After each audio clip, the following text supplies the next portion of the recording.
अमेरिकेचे राष्ट्राध्यक्ष Donald Trump यांनी युद्धबंदीची घोषणा केली, वाटाघाटी यशस्वी झाल्या अशा प्रकारची घोषणा केली.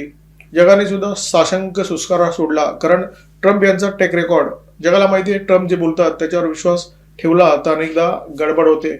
पाकिस्तान सुद्धा खुश झालं, कारण पाकिस्तानने वाटाघाटीमध्ये मध्यस्थी केली होती. पाकिस्तानचे नेते इराणशी बोलत होते, आखाती देशांशी बोलत होते. पाकिस्तानचे नेते याच्यामध्ये महत्वाची भूमिका बजावण्याचा प्रयत्न करत होते. त्यामुळे पाकिस्तानला म्हटलं आता मध्यस्थी यशस्वी झालेली आहे, त्यामुळे आता सगळ्यांकडून खूप मोठ्या प्रमाणामध्ये आपल्याला भीक मिळणार आहे.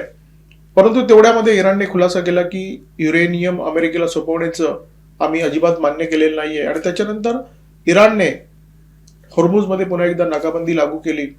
आता या सगळ्या घडामोडीनंतर एक प्रश्न निर्माण झालेला आहे की डोनाल्ड ट्रम्प नेमक्या वाटाघाटी कोणाबरोबर करतायत आणि त्यांच्या वाटाघाटी नेमक्या कोणासोबत यशस्वी ठरतायत. पश्चिम आशियामध्ये पेटलेलं युद्ध थांबवण्यासाठी ट्रम्प यांच्यावर प्रचंड मोठा दबाव आहे. हा दबाव त्यांच्या पक्षाच्या नेत्यांचा आहे, हा दबाव अमेरिकी जनतेचा आहे. युद्धबंदी जर झाली नाही आणि हे युद्ध अधिक चिघळलं, युद्ध जर लांबलं, तर आगामी मध्यावधी निवडणुकीमध्ये ट्रम्प यांच्या पक्षाची तिरडी उचलली जाणार, ही बाब निश्चित आहे.